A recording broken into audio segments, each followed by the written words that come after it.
more at the angle there. Great, super, thanks. I think we just about got our good even exposure across here. Super.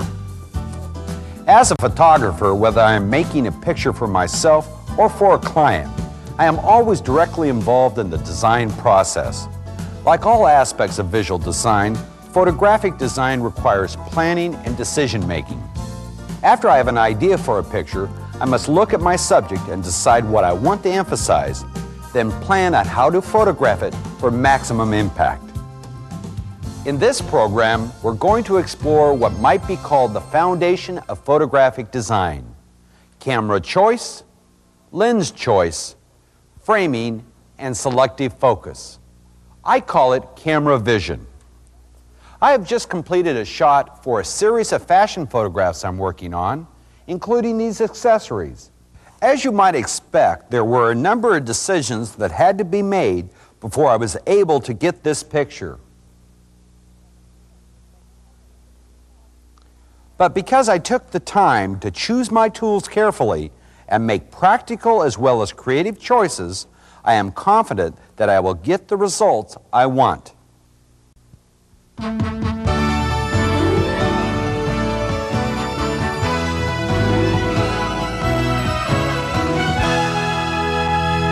One of the first decisions that you must make in the photographic design process is the choice of tools. Camera vision, that is seen photographically, will vary with the type of camera being used. Your choice may be a compromise between a camera you're most comfortable with and one that is best suited for the job. You may want to use a 35mm single lens reflex camera because it is convenient for action photography. Or you may use a medium format camera because of its larger negative size. This medium format camera is a 6x7, but it also has the ability with this film magazine to be able to shoot an image size of 2¼ by 2¼ square. Another advantage of this camera is its flexibility.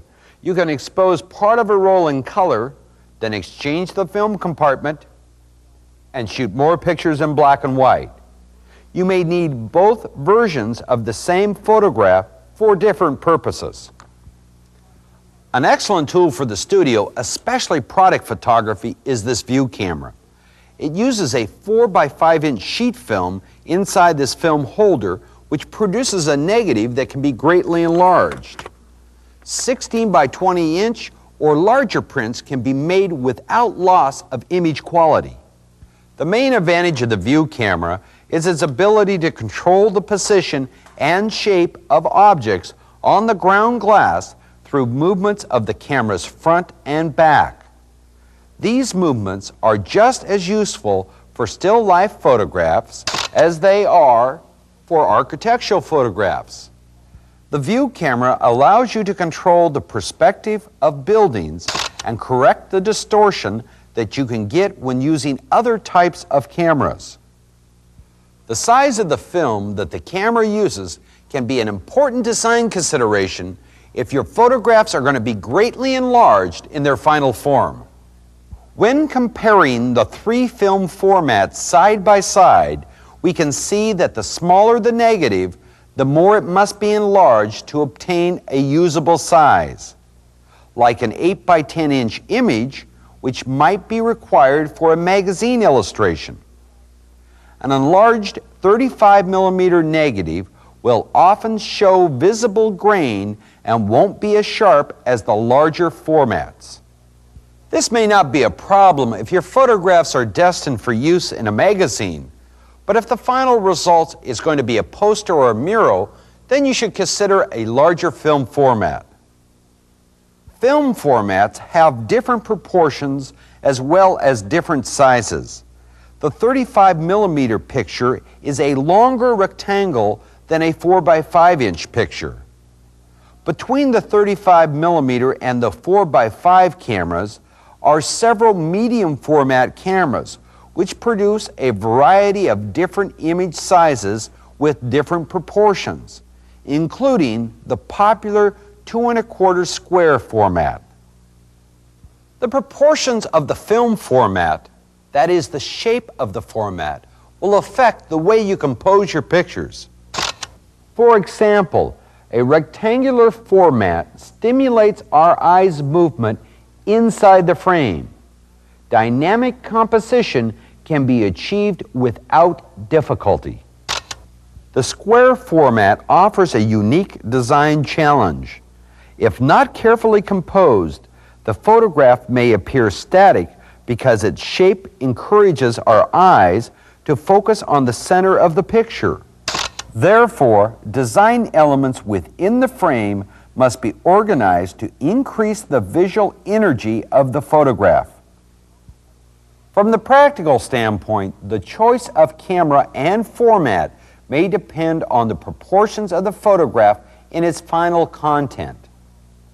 In this magazine layout, the final shape of the picture will be square, so it doesn't make sense to shoot the picture with a 35mm camera because half of it would be cropped out. As you can see, a 2 1/4, 2 1/4 camera format will allow exact composition. For this ad, a rectangular format camera looks like the obvious choice, but some photographers prefer to work exclusively with the square format SLRs. By putting pieces of tape on the viewfinder screen, you could delineate the shape of the final picture and still have extra space in the negative that can be used to alter the composition at another time. Besides the choices of camera and thus the format, your camera vision is also dependent on the choice of lenses. Let's go on location outside the studio to have a look at the effects of different lenses on photographic scene. Key concept: choose the camera format to fit the assignment. Key concept: small format cameras, film or digital, are best suited for action photography. Key concept: the camera format may depend on the proportions of the final picture.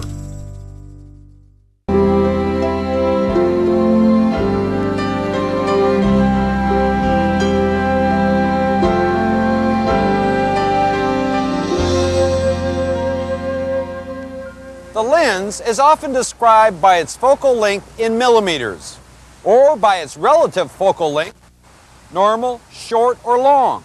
This 50mm lens is considered normal for this camera. The focal length is the distance between the lens and the focal plane. That is, the surface of the film when the lens is focused on affinity. At that distance, light rays reflected off a subject reach the focal plane in parallel lines. The focal length determines the angle of view seen through the lens, as well as the size of the image formed on the film. This is a normal lens which has a 47-degree angle of view. This is the same scene as viewed through a short or wide-angle lens, a 28mm. Although I have not changed my position, the model appears to be much further away. Also, the angle of view has increased to 73 degrees, and we see much more of the park. The model appears much the same seen through a longer than normal lens, 105mm. The model appears much closer because the lens forms a larger image on the focal plane. The angle of view is much narrower, only 23 degrees. For comparison, let's look again through the normal lens. This view is similar to the one our eye would see without looking through the lens. What about different cameras? Is a 50mm lens the normal lens for a medium format camera or 4x5 view camera? The answer is no, because a lens is considered normal if the focal length is about the same as the diagonal measurement of the film. Thus, a 43mm lens is normal for a 35mm camera. However, as we have already seen, my camera, typical of most 35mm SLRs, was fitted with a 50mm lens as standard equipment. Actually, lenses ranging from 40mm to 55mm are considered normal. A camera that uses a 2 1/4, 2 1/4 format is usually fitted with an 80mm lens as its normal lens, and a 4x5 view camera takes a normal lens in the vicinity of 150mm. Because a lens is considered the normal lens does not necessarily mean that it should become your most frequent choice. You need to experiment with various lenses in different photographic situations in order to determine the advantages and disadvantages of each. Let's look at some more characteristics of the short and long lenses. A short lens, like this 28mm, will give us a greater angle of view than a normal lens, and it will give us a greater depth of field. That is, a deeper area of acceptable focus from foreground to background.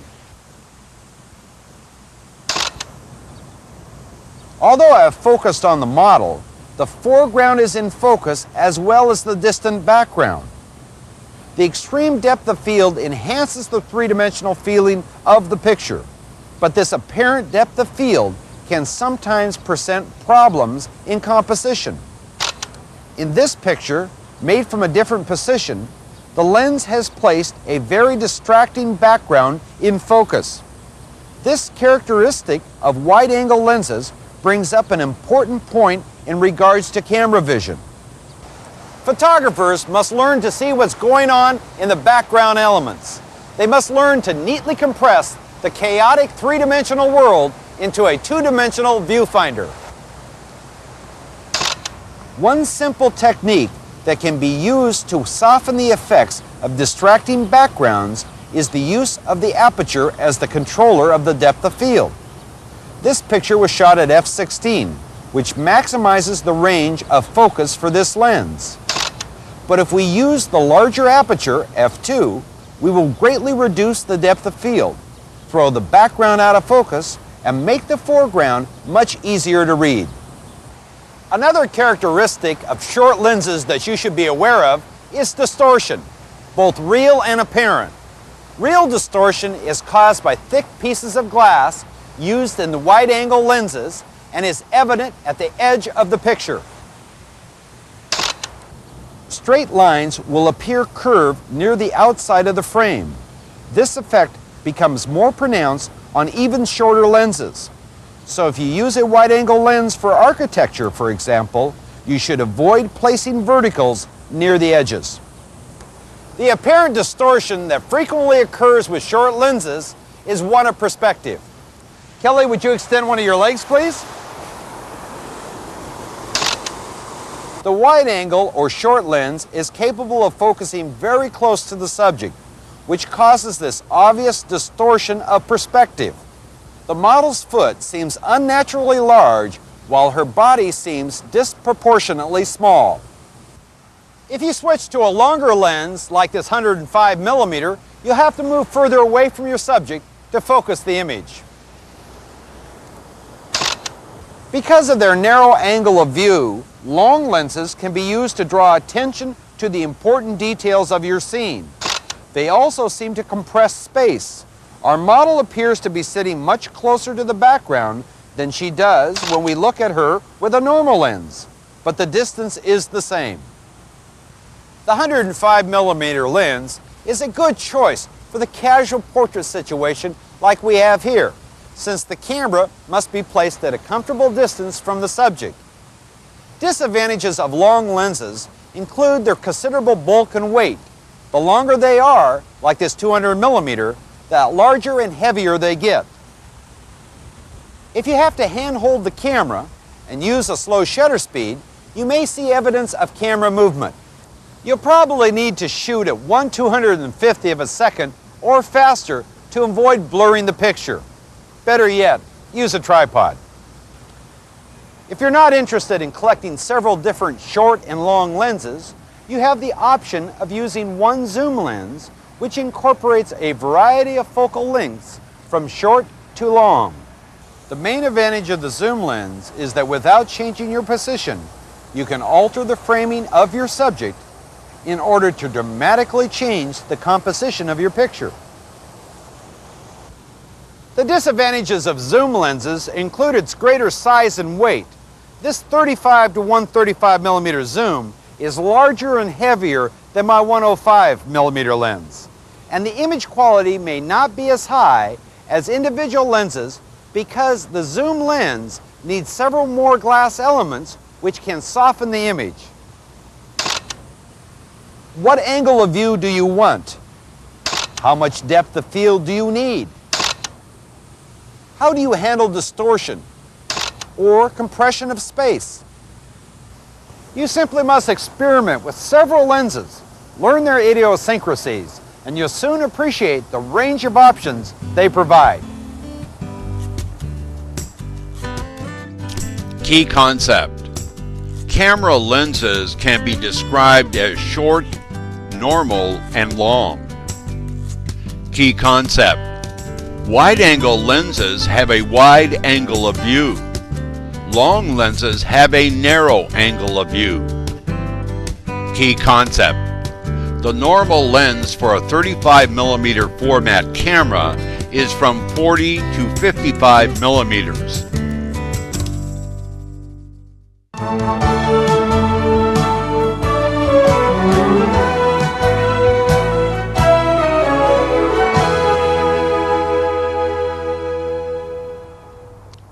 Once the photographer has camera and lens in hand, his primary design decisions are made with the frame in the camera's viewfinder. The frame is a critical design tool because it shapes not only the look of the photograph, the formal arrangement of visual elements, but also the content or emphasis. By framing the scene in this manner, the subject of the picture is the sculpture. We have made a simple, straightforward record of the artwork. By moving the frame, the photographer selects what to include in the picture and what to exclude. This creative choice affects the visual organization of the relationship between the objects and the people within the frame. A new relationship, a visual connection, has been created between the model and the sculpture. We now have an environmental fashion picture. With a slightly different framing, another relationship has been created with the inclusion of a third person in the picture. By altering the framing of the photograph, we have communicated three entirely different messages. The final choice, the edited choice, will depend upon what you want to say about this particular place and this subject matter. Of course, we have more possibilities than the three examples. We can use the frame to isolate a specific detail.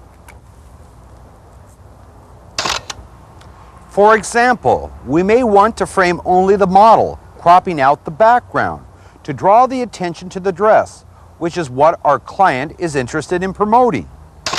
Or we can move in to frame her head and shoulders so we can emphasize the glasses. The process of framing the entire scene or details within the scene is similar to a system of photography that is used in the motion picture industry.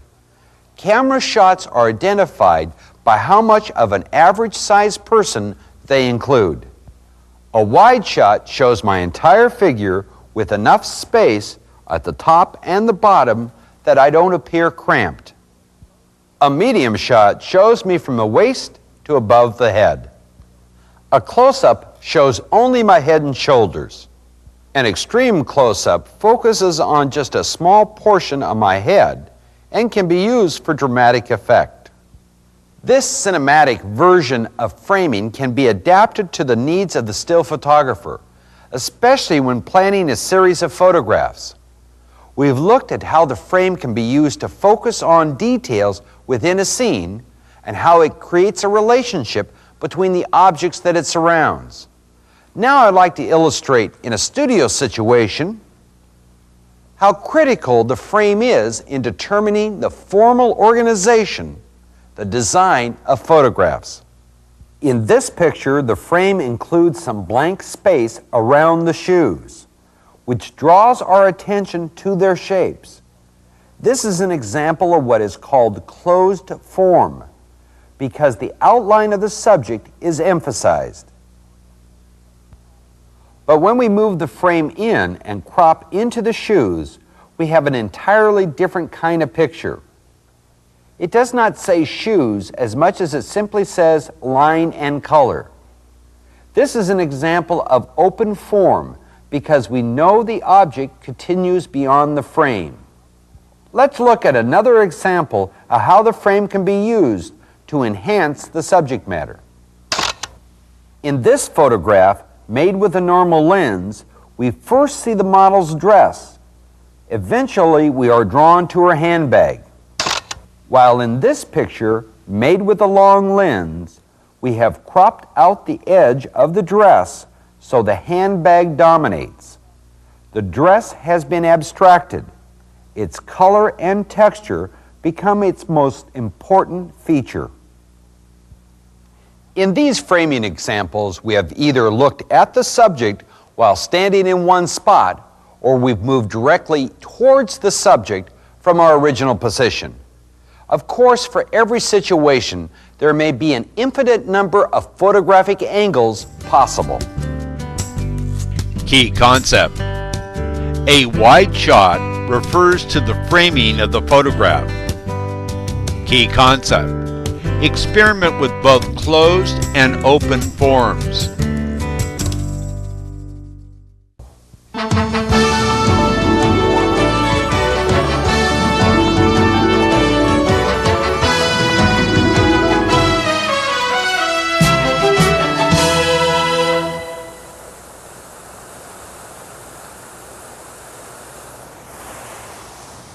In addition to choosing how to frame a photograph from a single position, you may also find other positions which may prove more visually interesting. In other words, you must find the best vantage point. By changing your vantage point, you will alter the relationship between your subject and its background. By moving a short distance to one side, we'll remove the fountain and create a new environment by placing our model in front of the trees. She will now have a different contrast feeling. Changing your vantage point means taking another point of view or seeing from a different angle. From this angle, the man is now the dominant in the frame. The woman, who is slightly out of focus, becomes part of the background. We have given our fashion series a new emphasis, the man's clothes. You don't always have to look straight ahead when you're making a photograph, or keep your subject at eye level all the time. A high vantage point provides this interesting bird's eye view of our subjects. The camera now emphasizes the geometry of our scene rather than the objects within it. For a dramatically different angle, we can also look up at our subject. There is obviously some distortion here, but this point of view will attract more attention than this straightforward eye-level version. But this angle would be fine for a catalog photograph. Certainly, you have a great many choices for vantage point than simply very high, eye level, or very low. And each time your subject moves, there is a whole new range of options or design considerations. In a studio situation where space is limited, you may have fewer choices. But in still life photography, for example, a slight tilt of the camera can make a remarkable difference in the appearance of your subject. Let's have a look. In this product shot, the camera is looking down slightly at the bottles, so their tops are visible. The camera position approximates a view a person might have if the bottles were seen on a countertop. But if we lower the camera and look up at the bottles, the still life is much more imposing. It commands more attention. Because the objects are close to the lens, small changes in the camera's position will result in large changes in the shape of the objects. Key concept. Changing your vantage point is seen from a different angle. Key concept. You can use high, low, and eye level vantage points.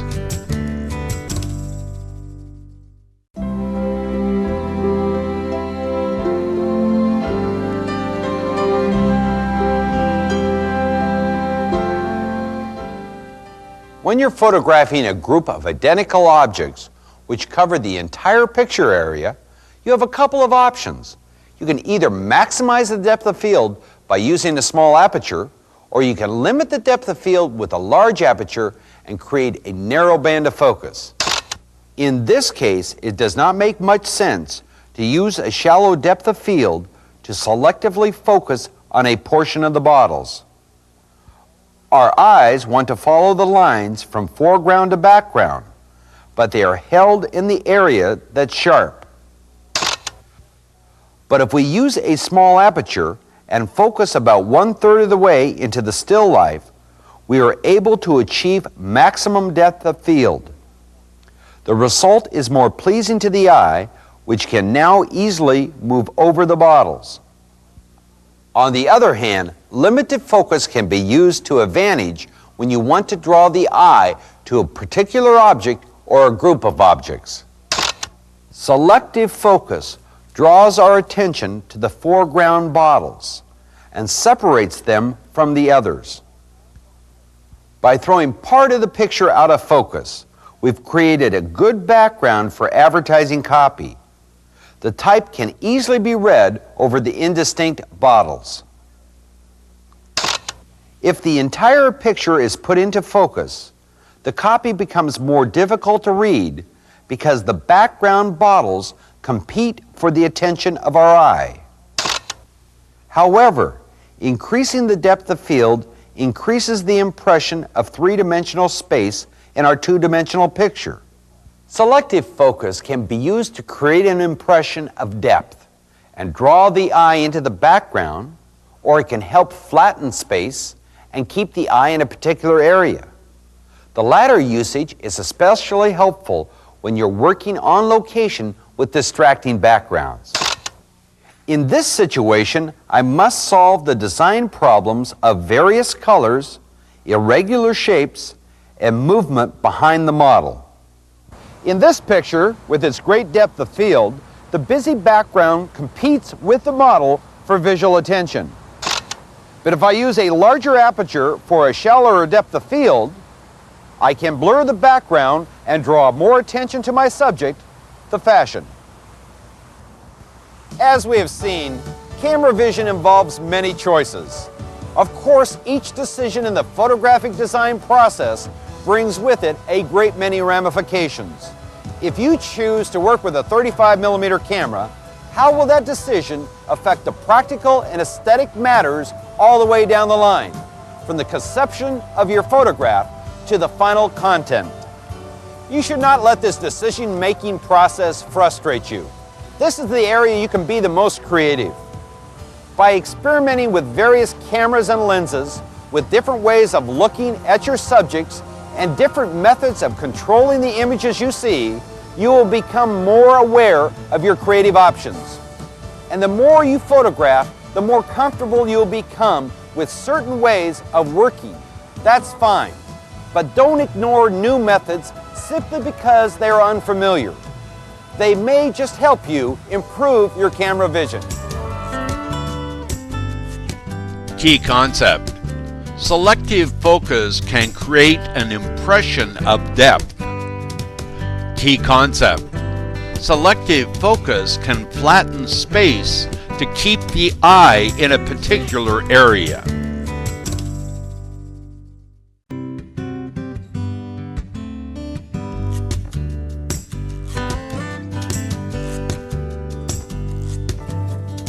The photographer, when composing a picture, must see the world as consisting not only of subject matter, like trees, but also an abundance of abstract forms, which consists of lines and shapes in the space that surrounds us. These forms also have texture and usually color. Pictures, drawings, paintings, or photographs are constructed or designed using the elements and principles of design. In this program, we'll discuss the design elements of line, shape, texture, and color, and the design principles of balance, composition, movement, emphasis, repetition, contrast, scale, and unity. The photographer, unlike the painter, however, normally does not add lines and shapes and other elements to his composition. Instead, he recognizes the elements in the environment, sees an arrangement of visual forms, and isolates them with his frame to structure the photograph. An exception to this method of photographic composition is photographers who add props strictly because of their formal properties. In this program, we're going to explore the use of these design elements and some principles which govern their use. Here we have an example of curved lines giving energy and movement to our pictures. The line of the model's back is an actual line, while the flowers seen together form an implied line. The curve of the flower rows lead us to the model, and her stance creates a similar line. We have seen a visual connection, a relationship. Of course, we don't have to rely only on curved lines to make interesting compositions. Straight lines are even more prevalent, especially in man-made environments. Vertical and horizontal lines, long, short, thick, and thin, are everywhere. And we'll often see diagonal lines which stimulate eye movement even more. But the photographer must recognize these lines and use them to his advantage to create interesting visual relationships. We've seen that lines give energy to pictures, but occasionally lines are static. Since there are no lines to move our eyes around the picture, they tend to remain near the top. With the addition of a new line, movement has been stimulated and we have a more interesting picture. And if we add another line, we can complement the angles below the horizontal to make the composition more complex. A fashion photographer working on location sees design elements in the environment and, like a director, adds other elements to complete his visual design. A photojournalist, if he's unable to direct his subject, must rely upon changing his vantage point and framing in order to organize the lines and shapes that he sees. Although we're looking at this picture in terms of lines that we have added, the shape of the dress may seem more dominant than its outline. This ambiguity between line and shape occurs frequently, but it's natural.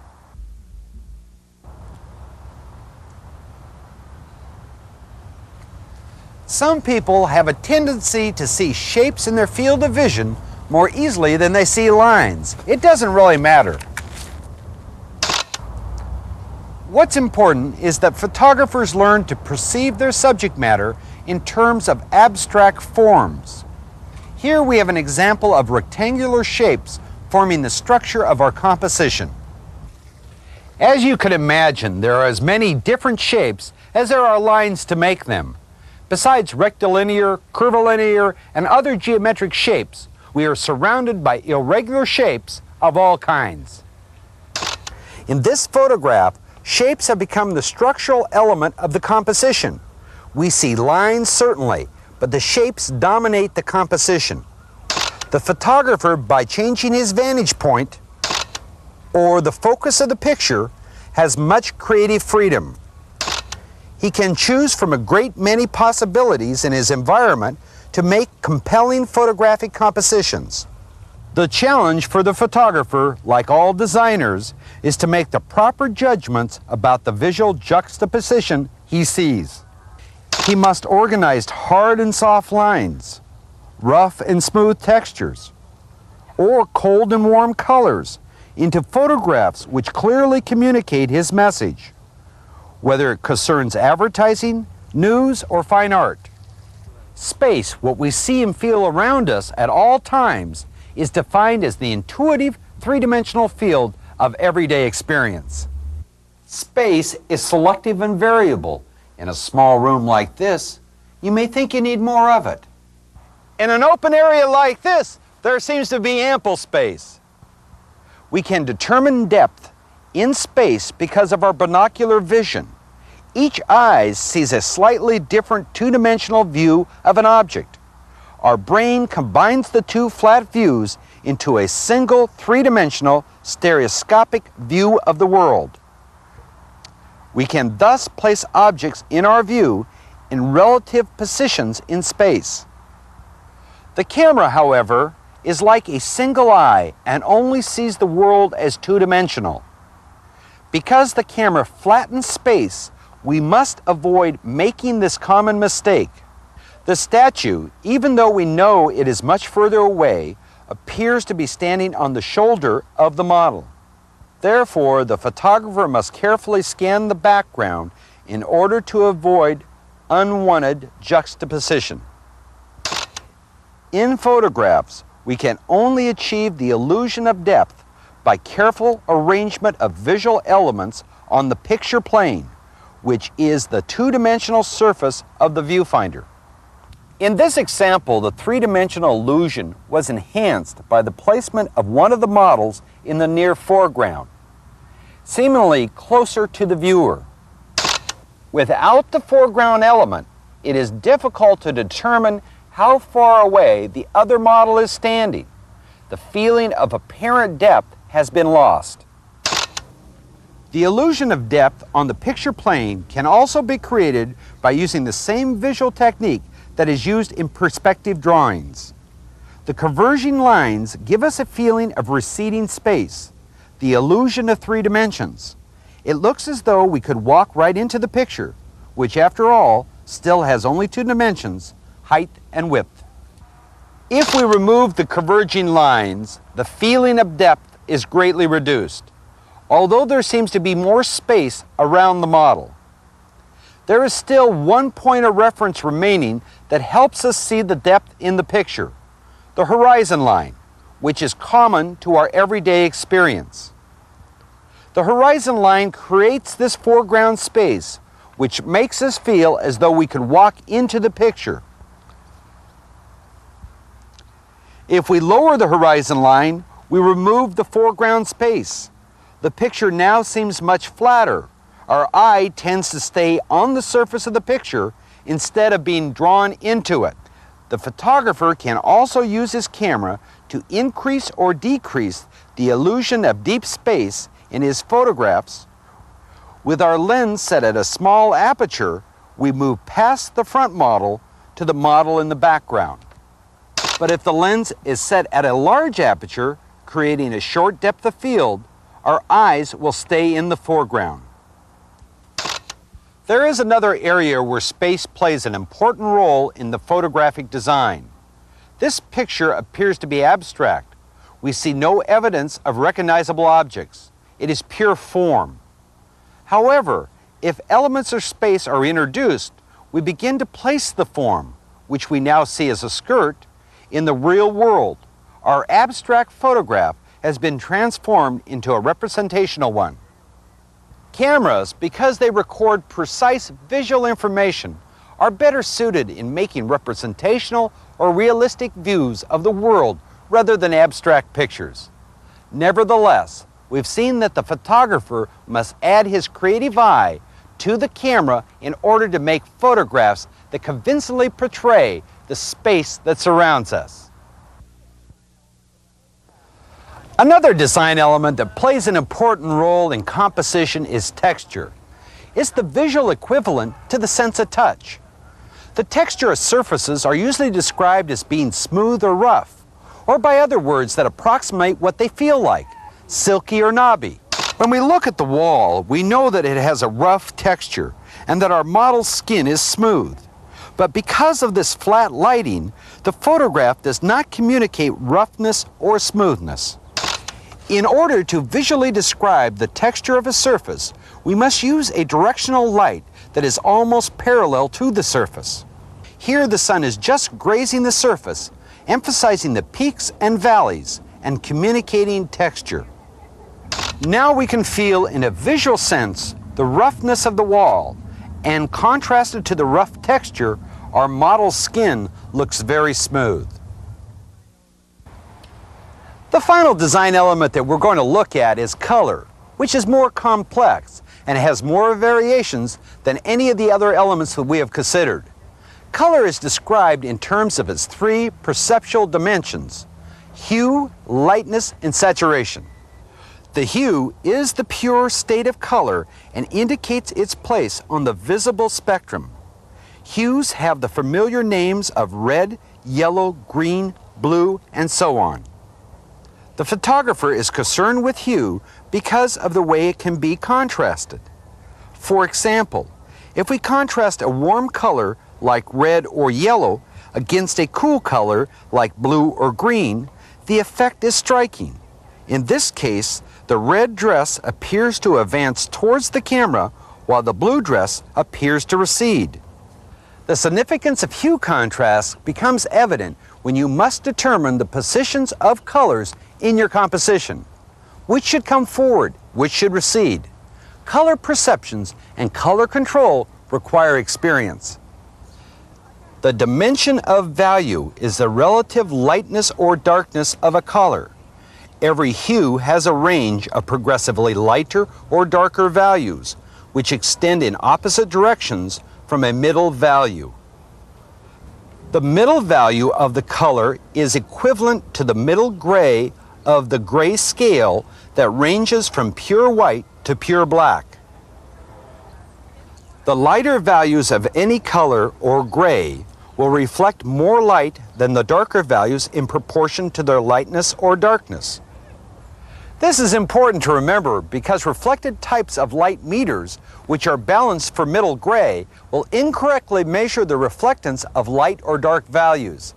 Therefore, it's a good idea to use a gray card, which represents the middle value of all colors when metering a scene containing values of high contrast. Besides its relationship to exposure control, value contrast also affects photographic design because of the relative attraction of different colored values. For example, a light color will grab the attention of the eye before a dark color does. So a photographer must carefully place the values within a composition in order to control the movement of the viewer's eyes. The third dimension of color is intensity, which is sometimes referred to as chroma or saturation. The intensity of color indicates its relative purity or grayness.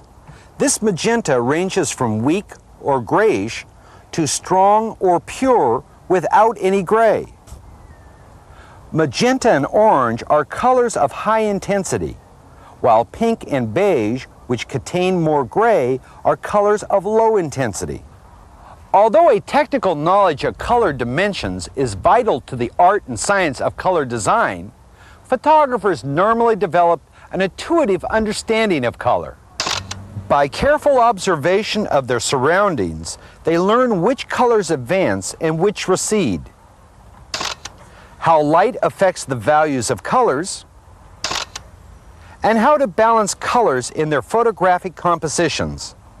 Of course, a photographer always has the option of switching from color to black and white, in which case he must learn a different way of seeing. The colors of objects and backgrounds must now be visualized in their equivalent gray values and composed for separation and contrast. If seen in color, the photographer must contrast hues and intensities as well as values. Color, or the lack of it, is simply another design consideration, like line, shape, space, and texture.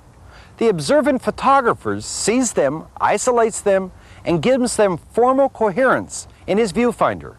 If he organizes the elements effectively, his photographs will communicate. Key concept. Lines help give energy to pictures. Key concept. Lines and shapes work together. Key concept. A good photographer sees subjects as abstract forms. Key concept.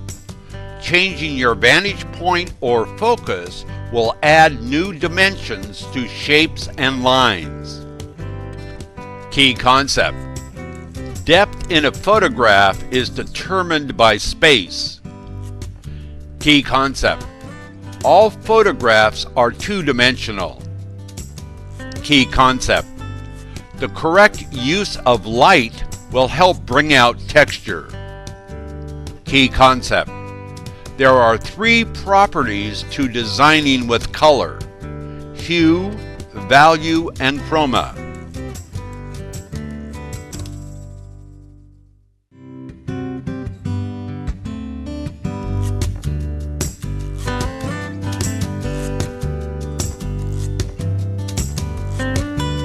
In order to feel confident with photographic composition, a photographer must understand certain design principles.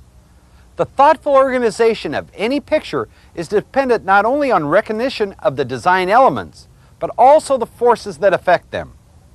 Perhaps the most important design principle is balance. All effective visual compositions exhibit a feeling of balance or stability. Fortunately, most photographers are capable of making balanced compositions since we all possess a natural inclination for equilibrium. Integrating this need for a balance with our camera vision is simply a matter of recognizing and using an existing human characteristic. One type of visual balance is symmetrical.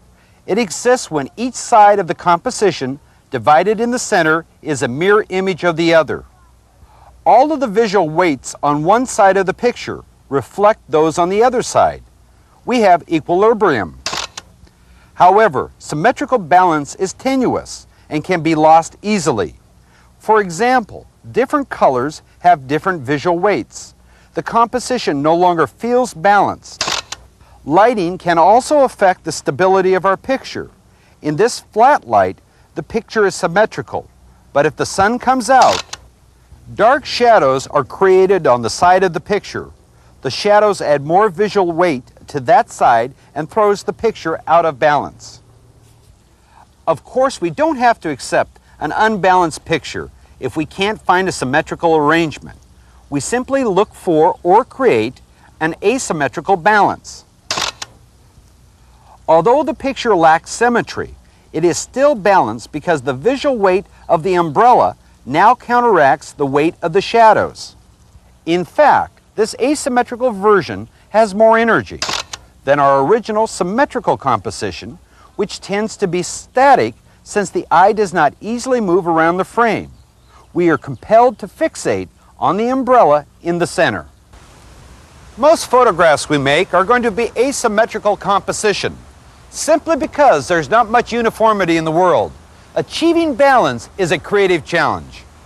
This picture, with the models grouped together, feels too heavy on the left.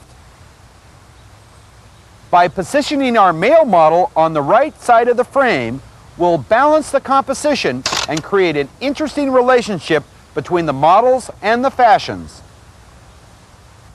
Determining balance in your photographs is more of an intuitive process than a rational one.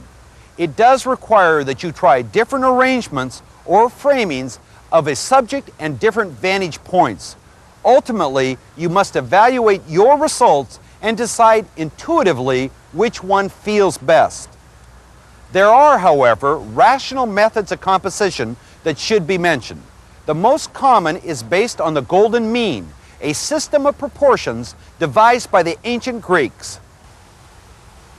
The rule of thirds advises that important visual elements be placed at the intersection of grid lines or along any of the lines. Some photographers visualize the grid on their viewfinders as a starting point for their compositions. Another compositional rule, that of strategic placement, states that you should never bisect an image, either vertically or horizontally. Instead, principal dividing lines should be placed away from the center lines to avoid static compositions. Most photographers will make these visual judgments intuitively, especially after they've practiced balancing the visual weights in their viewfinder. Earlier I mentioned that diagonal lines stimulate movement of the eye. Movement, like balance, is a design principle that photographers should consider when composing the pictures. In photographs, as in paintings, movement can only be implied. Only in film and video can movement, like walking, actually be expressed. Let's have a look at some of the factors that can imply movement in pictures. This is a relatively motionless photograph. Our eyes seem to concentrate on the verticals within this picture. If we add some diagonal lines to this arrangement, we can create a much more dynamic picture. Our eye now moves diagonally across the frame to the open umbrella, back to the lower left corner, then back to the right again. In other words, we are interested in looking at the picture with diagonals for a longer period of time than the original version. A photographer must use design techniques creatively in order to keep the viewer's eye within the picture. Normally, if we frame a portrait with more space behind our subject's head than in front of it, our eye is directed out of the picture. This type of placement is usually more satisfying. Our eye movement is contained within the frame. There are exceptions to this rule, like any other. If we add another subject on the right, we create a new relationship. Our attention now shifts back and forth between the two models. We have created visual movement. Another design principle that is used frequently by photographers is emphasis. It means that one or more of the visual elements are given predominance over the others within the picture. In this photograph, there is no real emphasis. Each subject seems to be equally important. But if we move one of the subjects back, our attention is focused on the other one. She is given predominance. We still look at the model in the background for comparison, but our eye always settles on the foreground model. We can create a hierarchy of emphasis by placing similar elements in a deep spatial relationship. Our eyes move into the picture, but they return to the picture plane and the most predominant element. However, we can always change the emphasis of the photograph by using the technique of selective focus. We must remember that the photographer can alter his design by arranging visual elements within the frame and by changing the way the camera sees those elements. The design principles of repetition offers a simple method of adding visual interest to a photographic composition.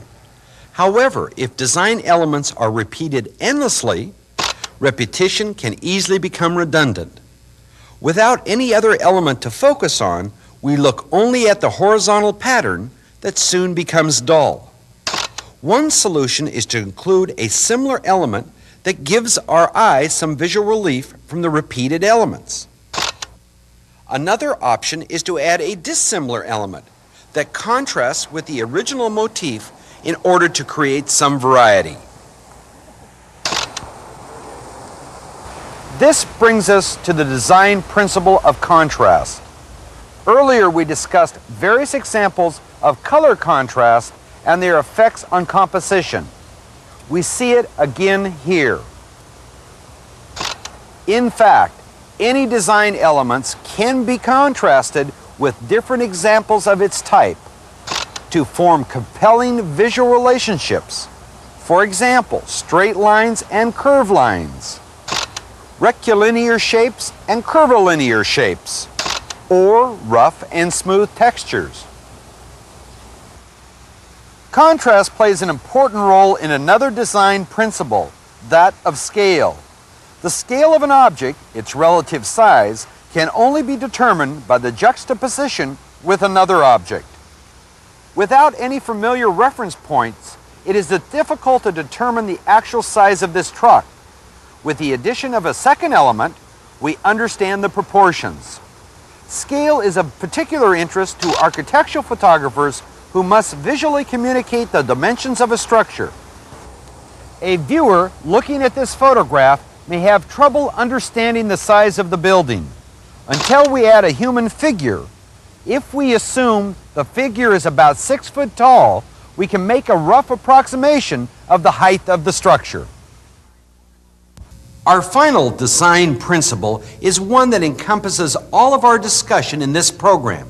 It's called unity, and it's defined as the arrangement of all the elements in a design or photographic composition so that each contributes to a unified aesthetic effect. It implies integration and harmony. A photograph possesses unity when nothing in the composition needs to be changed. Unity can be achieved in photographs by noticing first if there are existing elements that distract from the integration of the composition. In this example, our eye is distracted from the center of interest, the fashions, by the bright upper corner. It leads us out of the picture. By reframing the picture, we can remove the distraction and make the arrangement more harmonious. However, by doing so, we have also affected the other visual relationships, perhaps more than we wanted. The picture feels slightly askew. By moving the models over, we have again balanced the picture and given it unity. Now let's briefly review several design elements and principles again. First, we have the element of line, actual and implied. Shape, rectilinear and curvilinear. Space, two-dimensional and the illusion of three-dimensional space. Texture, both smooth and rough, which is emphasized by directional light. And color, with its dimensions of hue, value, and saturation. Design principles include balance, both symmetrical and asymmetrical.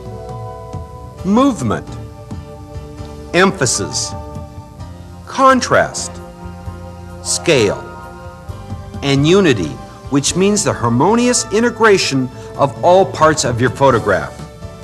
Good composition depends on the recognition of visual elements in the world around us and their arrangement within the viewfinder's frame.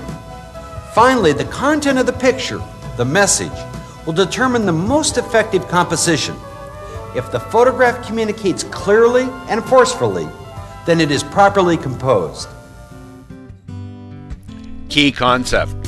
Most photographers use a symmetrical balance. Key concept.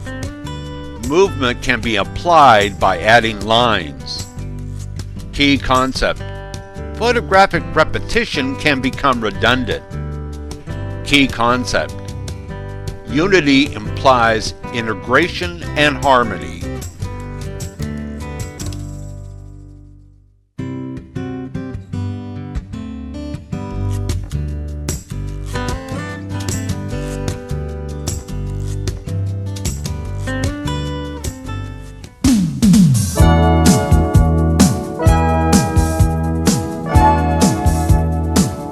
Light, whether from a natural source or an artificial one, is a principal design tool of the photographer. Light affects the way we perceive the world around us and the objects in our everyday lives. The photographer can manipulate light to increase the drama of ordinary things or illuminate chosen objects while obscuring others.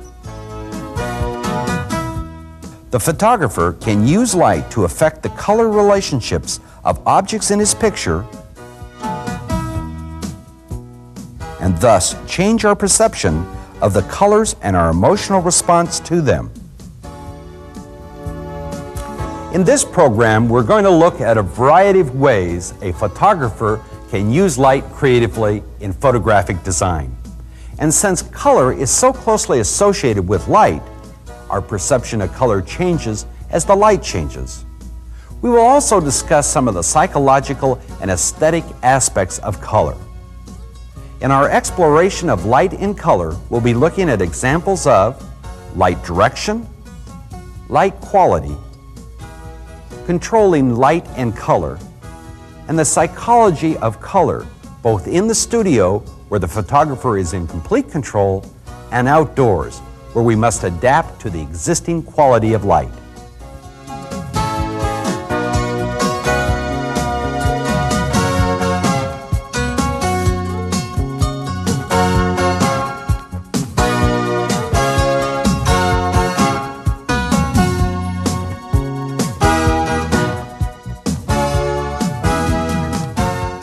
Let's look first at the visual effects of light direction. If we use front lighting on our studio still life, we mean that the light source is positioned near the camera and illuminates only the front of our subject. Front lighting reduces the three-dimensional look of the objects and destroys the illusion of depth of the photograph because the shadows aren't visible. It also tends to wash out the textures of the surfaces. In a portrait situation, front lighting seems to flatten the features of our model. Quarter lighting, often called 45-degree lighting, is common in portraits, primarily because of its modeling characteristics. The light, however, is normally raised above the horizontal. If we move the lamp another 45 degrees in the same direction, we have side lighting or split lighting. With side lighting, we pick up even more texture on our still life object. We also create a division between light and shadow, which runs down the center of the objects. In a portrait, this division can create an imbalance unless the composition is slightly altered to compensate for the increased visual weight of the shadow. In an outdoor portrait, strong sunlight from the side creates high contrast and deep shadows, which may turn black if you expose for the important highlights. It may be necessary to use a reflector to bounce some of the light onto the opposite side to soften the shadow. This light still provides good modeling. Side light, or any light direction, is dependent upon the relative position of the camera and the subject. For example, in this aerial photograph, the sun at a low angle works as a side lighting to emphasize the contour and texture of the land. In a studio situation, we may consider any light as side light if it emphasizes the texture on the aspects of the objects which are facing the camera. Side lighting is often used for still life and close-up subjects because the appearance of texture almost convinces us that we can reach into the picture and feel the surface quality. If we move the light source behind the subject, we create backlighting, which is occasionally used for its unique effects. The most familiar application of backlighting is the silhouette, when only the outlines of our subject are visible. Silhouettes are made by exposing for the light source and thereby removing all or nearly all visible detail from the subject. If the light is not carefully positioned outside the camera's field of view, some extraneous light may creep into the picture at the edge. When working outdoors with backlighting, you can usually shield your lens from the sun with your hand. But most of the time you'll probably want to expose for the main subject, especially in portrait situations. The beauty of this kind of backlight is evident. The colors are soft and a warm outline surrounds our model's head and shoulders. Also, there are not any shadows cast on her face. Top light like this from the midday sun is not so flattering because of the dark shadows underneath the eyes and the nose. Also, the highlights on the forehead and the nose are quite hot. With the use of a reflector, we can bounce the sunlight into the face and lighten the shadows. Light direction, of course, cannot be divided merely into a few categories, such as front, quarter, side, back, and top. The variations of these directions and the design possibilities are infinite. However, you will probably better appreciate the creative potential of light direction if you first practice with and understand the effects of these basic directions, both outdoors and in the studio. Key concept. Light is the principal design tool for all photographers. Key concept. Light direction is dependent on the position of the camera and subject to the light source.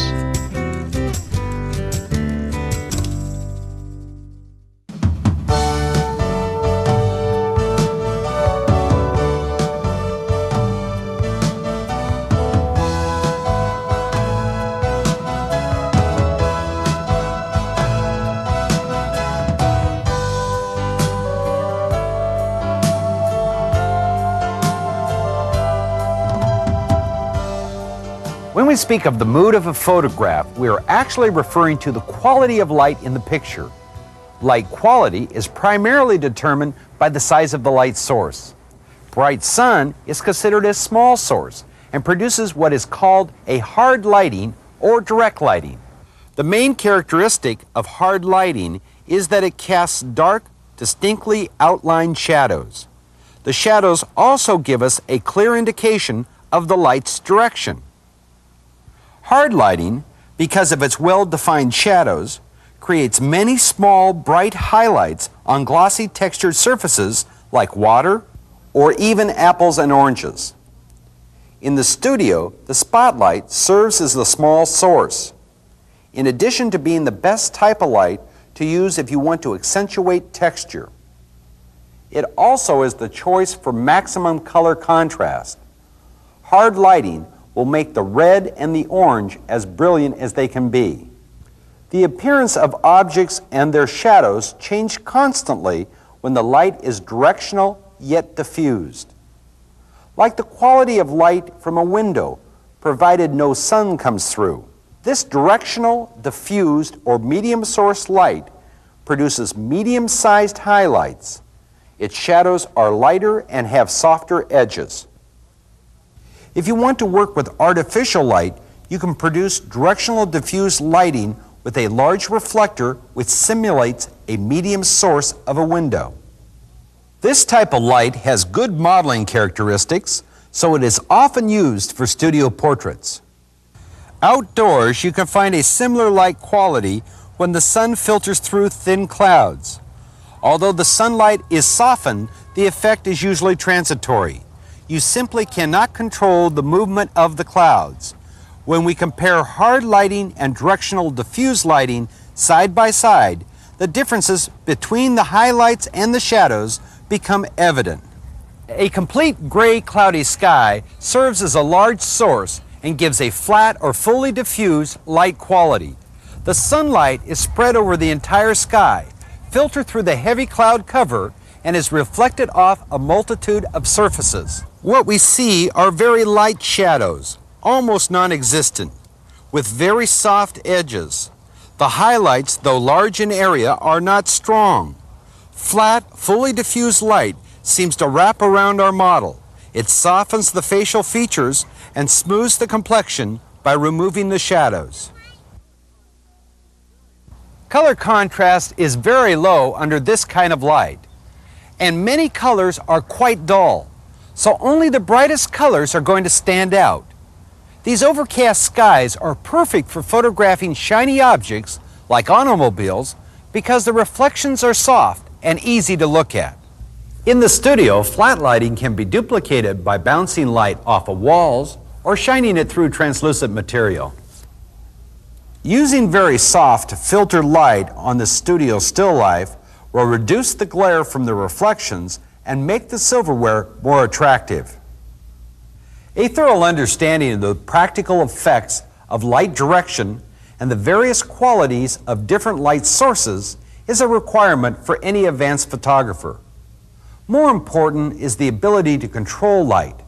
Through creative control of artificial and natural light, the photographer gains the freedom to make any photograph that his power of imagination will allow. In the studio, I have numerous tools at my disposal which control light in different ways. There's a lot of equipment here, which we'll look at a little later, that many photographers may not need to use at all, especially if you prefer working only with the natural light.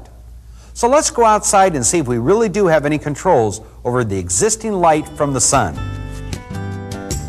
Key concept. Outside, cloudy days can produce medium source light. Key concept. Outside, overcast days can produce flat light.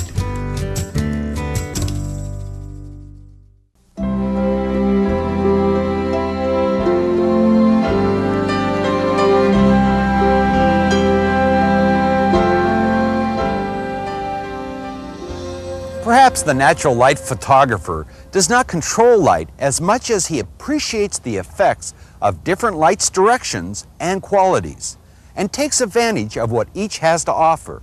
For no matter what the day has to offer, the light is suitable for photographing some aspect of your subject. A photographer should be thoroughly familiar with his camera and lens and feel comfortable with quick, intuitive judgments about his composition, so he could act instinctively at the right moment. When light enhances a particular feature of your subject, patience is necessary because the weather doesn't always cooperate, and we must wait minutes, hours, or days for that perfect light. If the clouds have passed and it's now a bright sunny day, you may want to take advantage of it. All you have to do is to realize that this kind of light will really bring out the color contrast, but it could be a little too dark on the shadow side. So let's bring in a reflector. We'll fill in just a little bit on the shadow side, which will help emphasize the color contrast. Perhaps the shadows are the most interesting graphic effect of hard lighting from the sun or any small source. Shadows can be used creatively in a number of ways. Here, lines and shapes of the shadows are the dominant visual element of the composition. The strong color contrast between the dress and the stairs also create visual interest. If you tire of working in the harsh, direct sunlight, you have an option. You can move your subject underneath the open shade of a tree like this, or around the shade of a building. In this flat light, you must recognize the visual elements to draw more attention to the subject rather than the graphic effect of the shadows. In a visually complex environment such as this one, hard light from a bright sun only complicates a photograph. There are too many small highlights and shadows, and too much glare. Our picture is simply too busy. We must wait for better light. The colors of our subject are much easier to see in this lower contrast light because they do not have to compete with the background, which has been simplified. Simplification is the chief advantage of flat lighting, and it's a good reason to choose overcast days instead of sunny days if your subject or location contains a variety of textures and patterns. Although a photographer may not have the complete control over natural light, he certainly can be alert to variations in the quality of light and use them to his advantage. If colors are quiet, dull, under dark clouds, even rain, then they can be magnified under late afternoon and early evening sun. Many photographers prefer to work outdoors only at this time of day because the sun, filtered through the Earth's atmosphere, warms up the colors of everything it touches. If you are careful and look at the effects of the subtle variations of light direction and quality, you will develop a very discerning eye for light. And by photographing the same subject from the same angle, in as many different kinds of light as possible, you will learn a great deal about the relationship between light and color. Better yet, repeat the exercise with several subjects having different color combinations. Controlling natural light outdoors depends mainly on the photographer's decision of when and where to photograph for a given lighting condition. In the studio, the photographer stays in one location and controls a wide range of artificial lighting options to achieve a particular quality of light. At first glance, there looks as if there's too many lighting choices. You should remember, though, that despite the apparent complexity of artificial lighting systems, your primary objective is still quite simple. Control the direction and the quality of the light that falls on your subject. A single light, in this case a tungsten light, can be used to imitate the light from the sun. It's called the main or key light source, and it can be placed anywhere around the subject to duplicate any direction of sunlight. Ron, let's start with front light, please. And now, let's try some 45-degree lighting. And now some split lighting.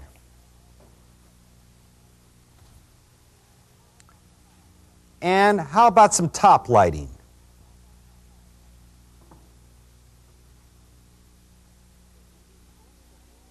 If we use only the main light to provide backlighting, our subject will appear as a dark shape unless we throw additional light into the shadow. We can do this with a second lamp, the fill light.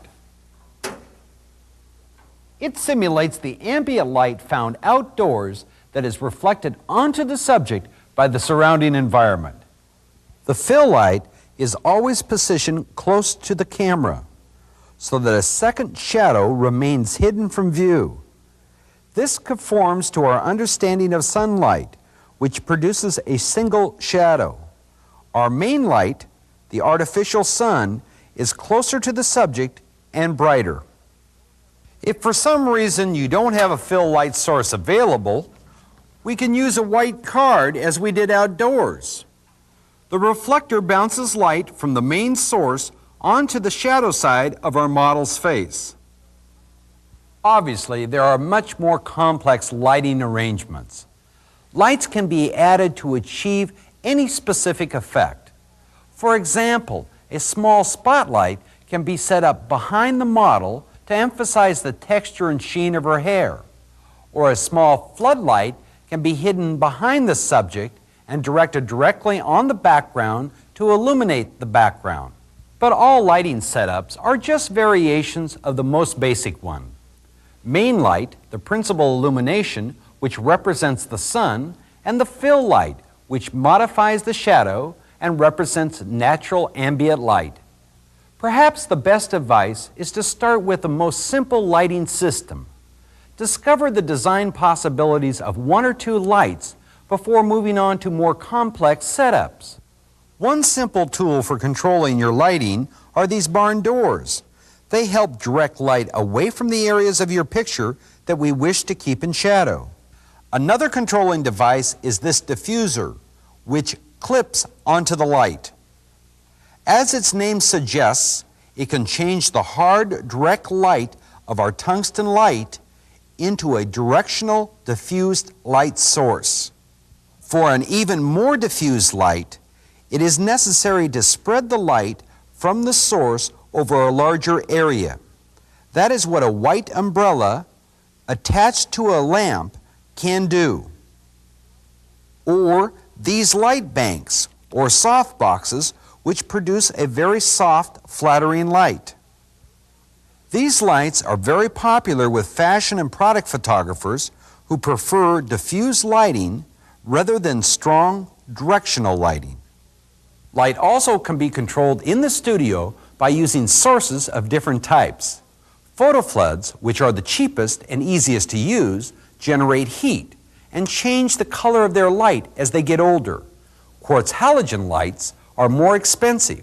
They also generate heat, but their light quality is more consistent than that of floods. Electronic flash units are even more expensive, but they have long lives. Another advantage of electronic flash is that you can stop action in the studio and still have a cool light source. Another method of controlling light which frequently involves flash is the process of mixing light. Earlier, we used a reflector to lighten the shadows caused by hard direct sunlight. We can also use the flash for the same purpose by mixing it with the sunlight. The color temperature of the flash is relatively close to that of the sun at this time of day, so that artificial and natural sources mix well. Key concept. The natural light photographer must learn to watch and wait for the right lighting conditions. Key concept. The natural light photographer must make quick judgments on the quality and type of light used outside.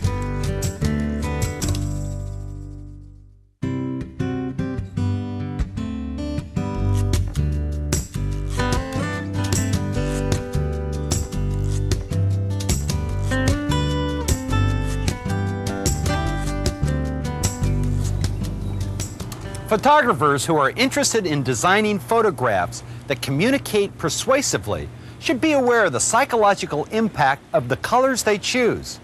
In general, warm colors like brilliant reds or oranges excite people, and cool colors like blues and greens relax them. There's an interesting story about Knute Rockne, that famous football coach from Notre Dame. This sly fellow understood the power of color. Mr. Rockne painted his team's locker room red to keep them excited and anxious to win, but the visiting team's locker room blue, so they would be instinctively relaxed and, it was hoped, be less aggressive when they reached the playing field. Color very definitely affects our moods. We are likely to be cheerful on a bright sunny day, but can be quite gloomy or depressed on a cloudy gray day. Our responses to color are more impulsive, more immediate than they are to other design elements like line and shape, which arouse more intellectual responses. For example, this colorless hexagon does not stimulate our attention as much as this red square, which has immediate impact and suggests that a familiar sign would work just as well if it were a different shape. The dynamic effects of color are seen in all types of product design and advertising. Boxes of soap are given hot, garish colors which shout for the attention of the consumer. On the other hand, the pastels of these perfume boxes whisper romance to the prospective buyers. Photographers can direct their images to specific groups if they know that most extroverted people are content in colorful surroundings, while most introverted people are more comfortable in environments with subdued colors. Warm environmental colors normally reinforce our connection with our surroundings, while cool colors persuade us to withdraw into ourselves. In short, the emotional effect of color is strong. Photographers, therefore, may want to consider how their choice of colors will create a specific psychological response, as well as the intended graphic composition. The most significant fact to remember about color composition is that warm colors seem to advance and cool colors seem to recede. The red dress commands our attention and seems closer than the blue dress, but actually they are the same distance from the camera. Because of the relative attraction of different colors, their strategic placement in the composition becomes a primary concern of photographic design. The arrangement of the objects in this still life seems slightly imbalanced, but if we trade this warm color for this cool one, we have a better distribution of the visual's weight. And when an isolated color appears in an otherwise monochromatic setting, we are attracted to the contrastive color. It becomes the center of interest. As we have mentioned, color contrast, especially the contrast of hues, play an important role in photographic design. For example, although this yellow outfit stands out against the orange background, it appears even brighter when contrasted against a passive gray. Yellow is a unique color in that it is even brighter than red, which dominates most color combinations. Yellow is also brighter than white, which is more visible than any other color in a photograph. So even if our model in the white dress is closer to the camera, our eyes will constantly be drawn back to the yellow dress. Of course, we must remember that color contrast varies with the quality of light. The yellow contrasts nicely with the green tree in the warm sunlight, but it will seem even more luminous on a gray day when the green background is more subdued. It is true that the photographer can predict that warm colors will appear more vibrant in comparison to cool colors in flat lighting, or that cool colors will become more brilliant under hard lighting. But light and color relationships are so complex and so subtle that the photographer must take time to observe natural light at work outdoors and experiment in the studio by controlling light direction and quality. By carefully looking, then seeing, how light affects different objects and their colors, you will gain the knowledge necessary to make it work for you. Key concept. In general, warm colors excite people, while cool colors relax them. Key concept. Warm colors advance in pictures, while cool colors recede.